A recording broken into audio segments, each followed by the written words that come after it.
Fala, galerinha! E aí, como é que vocês estão? Faz tempo que a gente não grava um vídeo pra cá, não é mesmo? E a gente vai continuar falando do mesmo tema do livro Homo Deus. Deixa eu tirar uma foto pra botar na capa.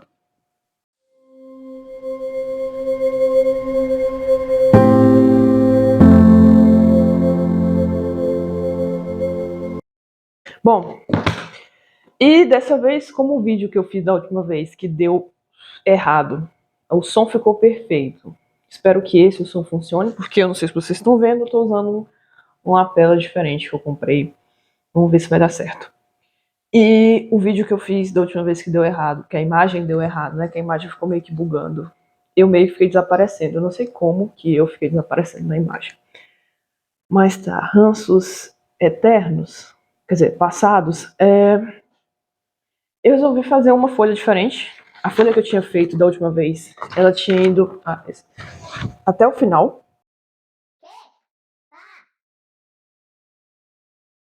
A folha que eu tinha feito anteriormente, ela tinha ido até o final. Então, dessa vez, como aquele vídeo ficou com lá para os seus 45 minutos, dessa vez eu resolvi deixar só na metade mesmo, para ver se a gente consegue diminuir.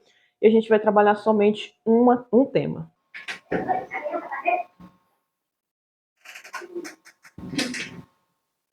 Bom, e esse tema que a gente vai fazer, esse subtema, né, que está dentro do capítulo A Nova Agenda Humana, se chama Quebrando a Lei da Selva. Como eu faz muito tempo que eu não faço esses vídeos, então faz tempo que eu não me lembro bem o que é, e eu acho que nem vocês. Então vou recapitular. O que esse livro está tentando provar nesse capítulo inicial? Ele está tentando provar é que os grandes problemas da humanidade, como a fome, a peste e a guerra, já foram vencidos. No vídeo anterior, a gente falou da fome e da guerra, ou da fome e da peste. E dessa vez a gente vai falar da guerra e ele vai mostrar pra gente como isso já foi vencido. E por que ele acha que isso já foi vencido. Ele vai tentar provar pra gente estatisticamente também, né, por que ele acha que isso já foi vencido. Apesar de que esse livro, voltando a dizer, ele foi escrito em 2016. Então ele não tá vendo a guerra da Ucrânia, pode-se dizer assim. Fica meio contraditório eu falar isso nessa época agora, de 2013, 2023, até eu me perdi no rolê, de 2023, mas eu entendi o que ele quis dizer. Vamos ver se eu consigo te explicar o que ele quis dizer. E tudo isso, essa leitura, a gente vai da página 24, que é onde começa esse título, até a página 30. Beleza?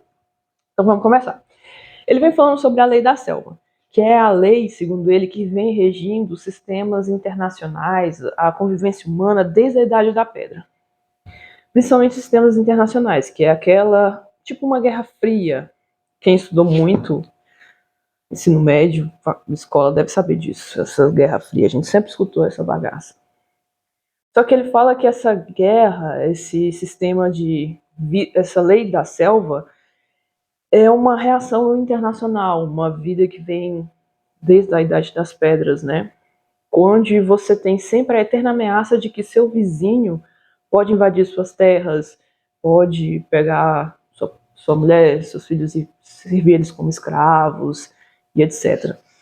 Então ele vai falando que essa atitude dos seres humanos ela é bem antiga e que vem desde a época da sociedade agrícola, que naquela época começou lá a violência, as guerras entre as populações, entre os seres humanos, né?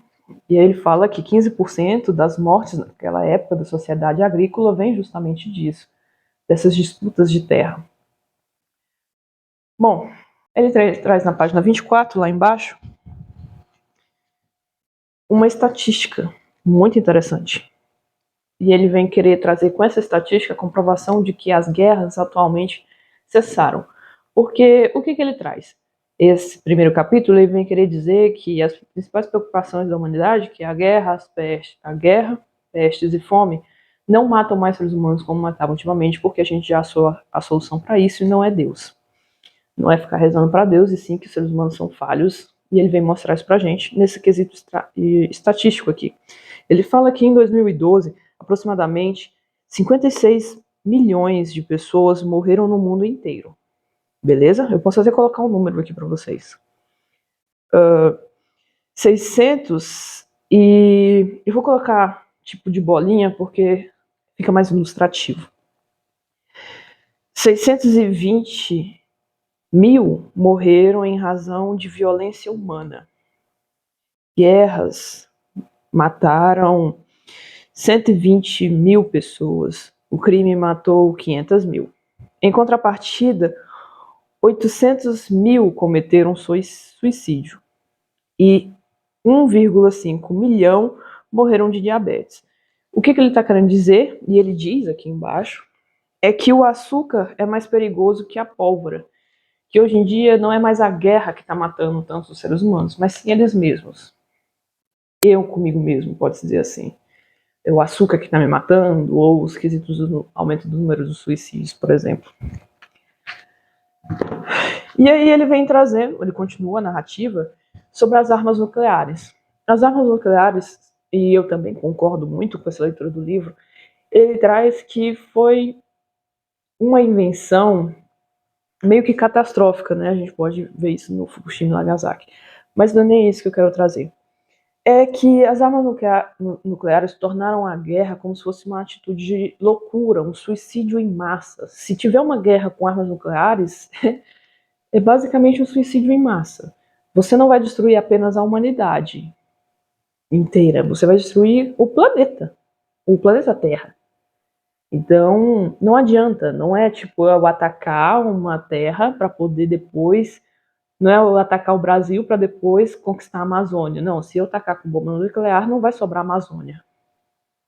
Entende? Porque vai estar tudo radioativo. Então, é como se fosse realmente um suicídio em massa. Então, a guerra com a invenção da bomba nuclear se tornou um ato de loucura. E aí ele traz que, graças a isso, essas inteligências internacionais, esses governos, tiveram que inventar um novo meio de resolver pacificamente os seus conflitos. E ele traz que esse modo pacífico pode ser tanto guerras biológicas, como, querendo ou não, o vírus do Covid-19 é um grande exemplo de guerra biológica, apesar de que não foi centralizado em um único local, mas se fosse, poderia ser um grande bom exemplo. Guerra biológica, guerra cibernética, guerra tecnológica. Guerra cibernética, a gente já imagina um robô lutando contra o outro, né? Mas vocês já pensaram que existe sim, eu não me lembro qual é necessariamente o nome da bomba ou o nome da máquina, mas existe sim uma arma, uma bomba, sei lá, vocês entenderam? Que ao lançar sobre uma cidade, por exemplo, como Nova York ou São Paulo, ela vai acabar com o sistema de eletricidade, de internet, então vai deixar todo mundo sem nada, sem energia, sem luz, que é energia no caso, sem internet, sem nada, vai deixar todo mundo na idade das pedras, das trevas, porque eu tenho a pequena impressão de que os seres humanos foram ficando mais burros à medida que a tecnologia vai avançando. Mera impressão. Tirando o povo do Vale do Silício, né? Que é aquele povo lá, só eles que vão sobreviver nessa porra toda. E aí, existe sim já essa arma e que pode sim ser usada contra qualquer um dos países em desenvolvimento. Em desenvolvimento não, desenvolvidos. E que vai deixar a gente sem luz, sem internet e sem dinheiro. Porque hoje em dia, sem internet não há dinheiro. O meu dinheiro mesmo, o pouco dinheiro que eu deixo ainda, né, em banco, ele é online, porque eu uso o PicPay. Então, se acabar a internet, acaba o meu acesso ao dinheiro, acaba o meu dinheiro. Se acabar a internet, acaba o acesso também do Banco do Brasil, porque é meio que a maioria, cerca de 90%, 99,9% do dinheiro, acho que apenas 2% ou 3% do dinheiro que existe no mundo é físico, o resto é tudo subjetivo, é tudo tecnológico, é tudo virtual, principalmente subjetivo. Então, não existe dinheiro físico. Além do mais, a própria invenção do dinheiro já é algo subjetivo, né? Se você acredita que um papel, se muitas pessoas acreditam que uma coisa, um papel, tem valor, então ele tem. O que a maioria acredita, tipo, a voz do povo é a voz de Deus. Nem sempre, mas é a verdade, né? Se muitas pessoas acreditam, então logo se torna verdade.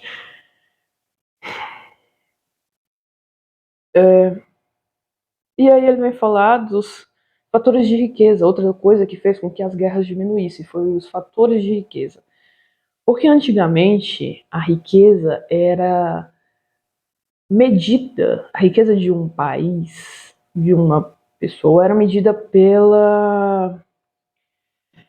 pelos materiais, pela matéria-prima, pela matéria bruta. Por exemplo, o Brasil é um país muito rico, mas rico em matéria bruta, em matéria-prima, como ouro, minério, árvore, fruta, terra. É muito rico. Mas hoje em dia não se mede mais a riqueza de um país pelo valor, pelo valor bruto dele, pela riqueza bruta, pela matéria-prima. Hoje em dia se mede o valor, se mede a riqueza de um país pelo conhecimento. Por isso que muitas vezes o Brasil está lá embaixo na escala Richard, de brincadeira, a escala Richard de... Vocês entenderam? Por isso que muitas vezes o Brasil está lá embaixo, porque ele não tem a educação. Por mais que invistam bilhões e bilhões em educação, o Brasil nunca tem. Engraçado isso, né? E hoje em dia o que vale é o conhecimento. O Brasil vai lá, vende o plástico para a China com sua inteligência, ou o Japão, né, com a sua inteligência, vai lá e constrói o celular e o Brasil compra muito mais caro o celular para cá. Então acaba que a gente está sempre em desvantagem porque não tem o conhecimento para fazer as coisas. Uma coisa impressionante que eu acho isso um absurdo, além do Brasil ser a fazenda do mundo, que eu acho um absurdo também, mas nem é isso o mais absurdo da história. O mais absurdo da história é saber que o Brasil não produz as próprias sementes. Você sabia que essas sementes, ou os agrotóxicos não é nem o mais absurdo, mas você sabia que as sementes que são plantadas aqui no Brasil, a soja, sei lá, trigo, as sementes que são plantadas aqui no Brasil, milho, elas não são do Brasil? Elas vêm de outros países, porque o Brasil não produz suas próprias sementes. Não é igual eu que cortei o cupu, não sei se vocês acompanham minha rede social, que cortei o cupu e saí plantando o cupu pela minha casa toda, ou quase pela cidade. Não é igual. Para se plantar em grandes produções, você tem que comprar sementes boas e de qualidade que vão te render muito mais. Sementes modificadas, né, geneticamente. E essas sementes não são feitas no Brasil porque o Brasil não tem a tecnologia, se chama conhecimento, né, para poder modificar essas sementes. Então eles têm que comprar. E ao comprar não é do Brasil, porque o Brasil não tem. Eu ia falar outra coisa, deixa quieto. Então, o Brasil se torna o celeiro do mundo, só que um celeiro que não vale nada, só vale a terra. E o trabalho bruto, né? Porque ele não pode fazer nada. Ele não tem as próprias sementes, ele não tem os agrotóxicos para ser usados para poder proteger essas sementes, porque os agrotóxicos vêm, aí sim, vêm da Ucrânia, se não me engano, Rússia, sei lá. Eu sei que alguma dessas coisas, ou é semente ou é agrotóxico, que vem desses dois países aí que está em guerra, que é justamente por isso que aumentou o preço da alimentação. Porque por mais que o Brasil seja a fazenda do mundo e por mais que o Brasil produza os seus próprios alimentos, eles não têm condição de produzir sozinhos, sem a globalização. Então, se der merda em algum país, vai chegar aqui de alguma forma, nem que seja no aumento do arroz. Entendeu? Bom, porque não é educação. Tudo volta para educação. Engraçado isso. Eu marquei na página 29 algo interessante aqui a ser visto. Página 29 aqui no meio. Porém, o reconhecimento da magnitude de nossas conquistas através traz consigo outra mensagem. Assim, depois de já termos visto que a guerra, já termos observado que a guerra foi superada, a guerra, a peste, a fome foi superada, o livro vem trazer uma analogia. Se as ocorrências de fome, peste e guerra estão decrescendo, estão acabando, estão diminuindo, algo está destinado a tomar seu lugar na agenda humana. Temos que pensar com cautela a respeito. Caso contrário, podemos deparar com uma vitória total dos velhos campos de batalha, só para termos pegos completos, só para sermos pegos completamente desprevenidos em frente a novas. Essa parte eu não entendi bem, mas vocês entenderam o começo, né? Se a ocorrência da fome, da peste e da guerra estão decrescendo, estão acabando, algo está destinado a tomar seu lugar na agenda humana. Então, se os seres humanos antes dedicavam seu tempo para poder descobrir como vencer essas três coisas que era inerente da existência humana, agora já não é mais, algo está prestes a ocupar a mente humana, alguma pergunta nova, porque o humano sempre tem que estar em instante, em eterna construção, ou em eterna reconstrução. Isso não é diferente da nossa ciência. E agora, hoje em dia, um projeto central que eles estão querendo trazer para nós, principalmente para os países subdesenvolvidos ou em desenvolvimento, é a questão da proteção da natureza, né? Porque os grandes lascaram com a natureza deles, como eu gosto de dizer, acabaram com a Amazônia deles e agora querem que a gente cuide da nossa e não deixe a gente se desenvolver. Não que eu sou a favor do desmatamento amazônico, não. Mas eu acho que tem como sim conviver com uma economia saudável e ao mesmo tempo usufruir sim dos benefícios naturais que a gente tem. Não precisa sair destruindo tudo igual eles fizeram, mas também a gente não pode deixar de crescer por causa de uma eterna nutriz que nada deixe tudo como está. Não dá, né, Jardim do Éden? E aí eles vêm trazer isso, que quer, ao mesmo tempo que haja o crescimento humano, quer que também se desenvolva e tenha o crescimento ecológico, a proteção do crescimento ecológico. Esse equilíbrio. E os seres humanos não são muito aptos a isso. Página 30 também, eu marquei aqui, que ele fala: quando estivermos de posse de novos e imensos poderes, e quando a ameaça da fome, da peste e da guerra por fim for afastada, por fim acabar, o que faremos? O que farão o dia inteiro cientistas, investigadores, banqueiros e presidentes? Escrever poesias? O que os seres humanos vão fazer? É isso que eu estou falando. Depois de já ter selecionado essas coisas que eram inerentes da existência humana, segundo antigamente, né? O que agora eles vão fazer? Já foi resolvido. É tipo eu ficar estudando eternamente alguma doença que já foi resolvida a cura. Sabe? Não tem motivo. Já foi resolvido, é só você fazer. O sucesso alimentar, a ambição, as nossas conquistas recentes estão impelindo o gênero humano a estabelecer objetivos ainda mais ousados. Essa parte não importa muito. Depois de assegurar níveis sem precedentes de prosperidade, saúde e harmonia, depois de estabelecer, de dar um fim a esses três quesitos iniciais, a peste, a fome e a guerra, e considerando tanto nossa história pregressa como nossos valores atuais, as próximas metas da humanidade serão provavelmente a imortalidade, a felicidade e a divindade. Entendeu? Ele já vem respondendo. No parágrafo acima ele fez a pergunta, o que faremos agora, e nesse parágrafo abaixo ele já vem respondendo. Que as próximas metas serão a imortalidade, a felicidade e a divindade. A felicidade porque hoje em dia quase todo mundo toma antidepressivo, né? Objetivamos agora superar a velhice e mesmo a morte, tendo elevado a humanidade acima do nível bestial da luta pela sobrevivência. Que eu acho que até hoje está nessa luta, né? Por mais que se tenha vencido ou descoberto quais são os fatores que levam, e assim, a partir do momento que se é descoberto os fatores, se pode ter um desenvolvimento para cura, né?